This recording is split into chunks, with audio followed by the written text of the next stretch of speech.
All right, so I bought this camera here on Amazon. It was the #1 rated one, and it's called the DragonTouch action camera, 4K. It's supposed to be 16 megapixels on its photos, 4K, 30 frames per second, 170, and it's got Wi-Fi. So we're going to take a look at it today and see what we think of it. We're going to do a product review. Now this camera cost $37. You know what I mean? And if you buy a GoPro, you're going to pay $300. So it's significantly cheaper than the GoPro camera. Of course, they don't do any advertising. It's only sold on, Amazon. That's the camera itself. And it also comes with a lot of attachments. And they look just basically the same as all the GoPro attachments. Some of them, I don't know how you're going to use them. It's got a reference guide, tells you how to do it. But basically, this is the camera itself. And it's looks just like a GoPro almost. This pops off, and there you are. And before you get started, you got to peel all this stuff off. Before you get started, you got to peel all this stuff off and make sure the battery is on full power. So we got to charge it first, and that's what we're going to do now. Okay? Peeling this off, if I can get my finger under it. And this whole top part comes off here. If I can get it. There we go. There we go.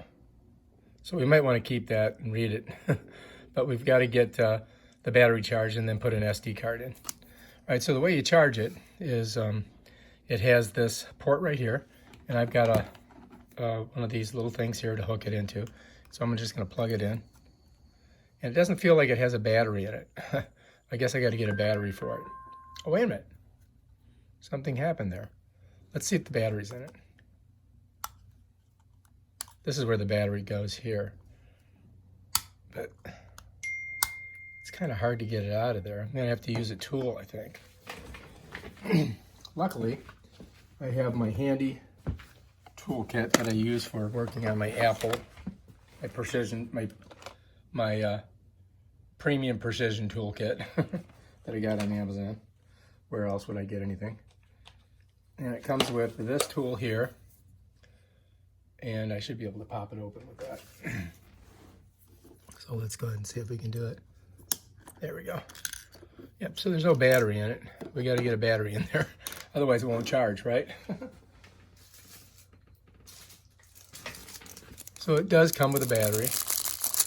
Pull the battery out, and you'll notice there's these there's 3 little deals right there. So you got to look inside and see where that's at. And if you look down in there, you'll see them there, and that's on the bottom down there. And so I'm going to slide that right in like this. See? It's going to go right in. Bam. Now we're in. And then we'll just put the top back on. And it just kind of snaps on, I think. It's never easy, is it? Or maybe I got to go this way first. Nope, see, it's got a little lip there. So that's got to go under there. And then this is going to come on here, and then you got to smush it. So you got to press hard on it. So here we are. It says, all right, so we're going to let this charge, and once it's charged, we'll come back and we'll do the rest of it. It's got a little thing on here that we got to get off too. So that's off of there. It's got a bunch of little plastic things. All right, so the camera itself comes with a bunch of attachments. This here is a charger for your batteries, and it uses a USB port, and so you can charge 2 batteries at a time. It also comes with a USB connector, which you can use with that. This is for the Wi-Fi. You can start video, start picture. So you can take a picture here, and you can strap this on your wrist. It comes with a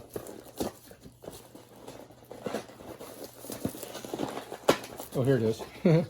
It comes with this strap that what you do is, if you're doing extreme sports, you need to hook this up this way, and then you can put it right on your wrist.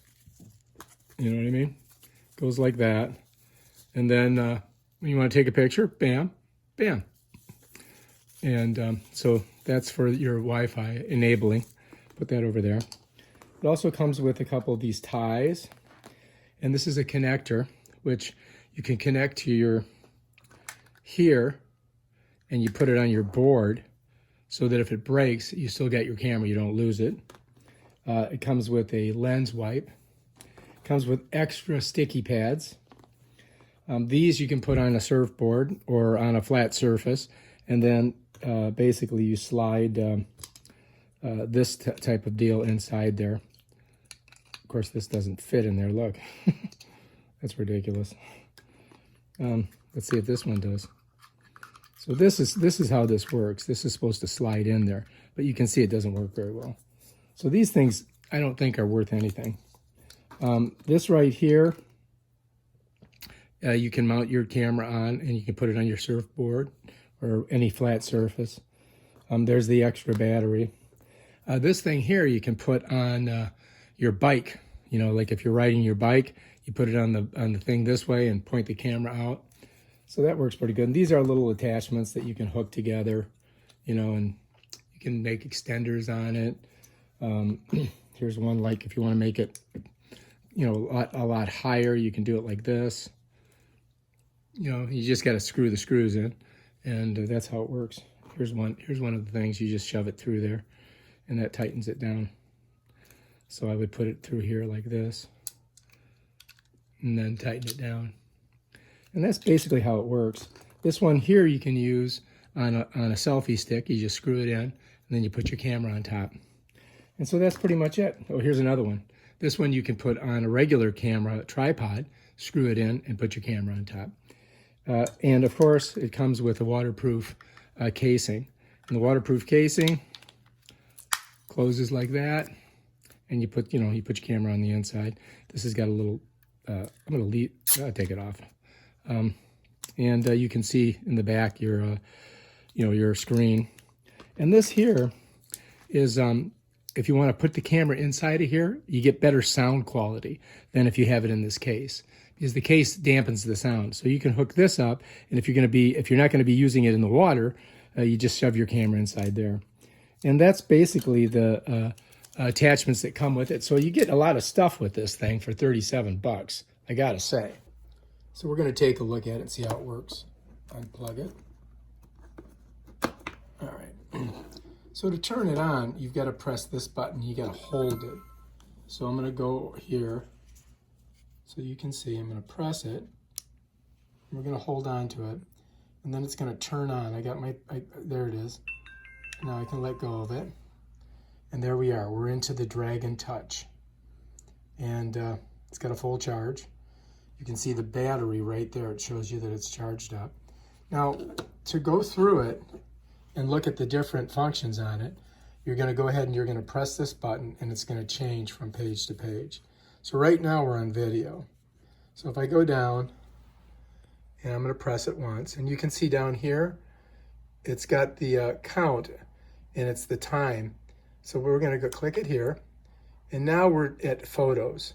So if I click that thing up top that says OK, it would take a photo. But we're going to go ahead and skip that. That's 16 megabyte photos, by the way. Click that. And now we've gone to 720p and, which is a little bit less resolution. And we really don't want that, so we're going to click that. And now we're basically where we could actually watch what we would have on our card. But right now we don't have anything in there. We don't even have a card in there. So we're going to click that. And now it's going to settings. And in settings, if you want to look at it, you got to come to the top, and you're going to click here. It's going to open up to various settings. That's the video resolution. Right now we've got it at 1080p, 60 frames per second, which is what we want. Now to go up and down, what you have to do is you got to come to the side. Whoops, I just hit the wrong thing. I just accidentally hit that. Let me just go ahead and click it again, and it brings us back. So to go up and down, what I've got to do is I'm going to come here, and I'm going to click on the bottom, and it's going to move that little thing down. And as I go down, it goes to the different settings, and you can change them if you want. If you want to do slow motion, I click it, it comes right back up there. All right, so that's that. Now, if we want to go to the next thing in the settings, we would click here. Whoops, I'm sorry. No, we wouldn't. So, oh, I'm sorry. We go over here, and what we're going to do is we're going to click on the front of the camera, right there, right there. It's going to move it. Watch, and it moves it there. And this one here, you've got photo resolution. We've got 16 megabytes. It's got the timed auto drama shot. Go to the next one. Here you've got your exposure, white balance, Wi-Fi, image rotation. Here you've got time and date. And I want to change the time and date, so I want to get rid of it.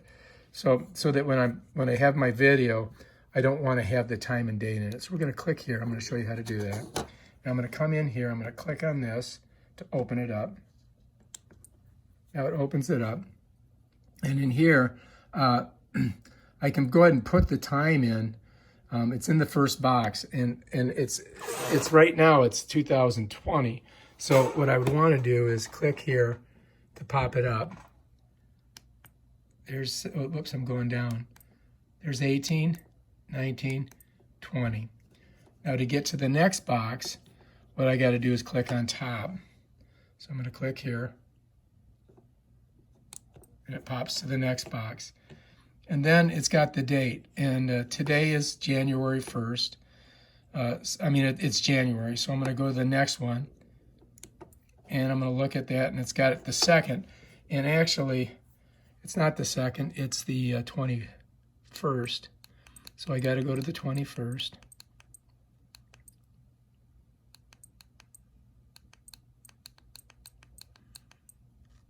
There we are, we're on the 21st. And that's pretty much it there. And then we can click it here. If you want to change the time, right now it's 1 o'clock. So it's got 2 o'clock there, so I got to go back 1. So I'm at 1. And then we're going to go back here, click here. I'm going to move it to there. And it's pretty much that's right. And I really don't care about the seconds, do you? I don't either. So okay, we're done there. So I'm going to go ahead and click on the front button again, and it's going to move it out. Bam, we're done. And then it's got format. It's got reset to factory settings and so forth. So let's go ahead and let's move to the next. I'm going to click the front, and it's going to move to the next. And that says press OK to exit. So to exit it, we go here, bam, and we're out. And that's kind of how it works. I have it set right at 1080p, 60 frames per second, and that's going to be my default setting in this camera. And it works really good. For $37, it's much cheaper than a GoPro, and you get this giant screen on it. So I have to give this a thumbs up and 5 stars, and I would highly recommend trying it, because if you lose it, you really don't care. You really don't. All right. And one other thing, as you can see, it's still on here, but it's gone into sleep mode. When you press this, it just opens up, or it wakes up. It doesn't take a picture. It doesn't start the video. So to do the video, you have to get to this screen, open, and then you press it, and it starts doing video or a picture. To turn it off, you have to hold on to this button. Hold on to it. And then it turns off. And then those lights go out. So you want to do that. Make sure you do that to turn it off. That's it. All right. Also, another great feature of it is this waterproof case. And it's very simple to open. This has a little mechanism on here. And it just goes, it snaps like that. To open it, you just pop it. It comes right off. Slides down. Then you take the camera, and you're going to slide it in so that the lens is here. Bam. Close it like this. Pull it. Snap it. And you have your start buttons here. And this is your photo button. And then your side buttons to move up and down. The sound quality on this isn't great because it's all encased. If you want to if you're not going to be going in the water, you can use this other attachment here and put your camera in, which will give you better sound quality. Not the greatest. I mean, you know, you got to remember it's a small camera, but at least you can hear a little bit better. It's if you really want to do you know, sound and use this camera, you're probably going to need a zoom or an exterior sound, a microphone, some type of a device to capture it so that you have a good, you know, a good sound for your video. But that's how you do the waterproof case. That's it. All right. If you like this video, please subscribe to my channel and check out my other awesome videos on other products that I've bought. Some of them I like, some of them I don't. Peace out.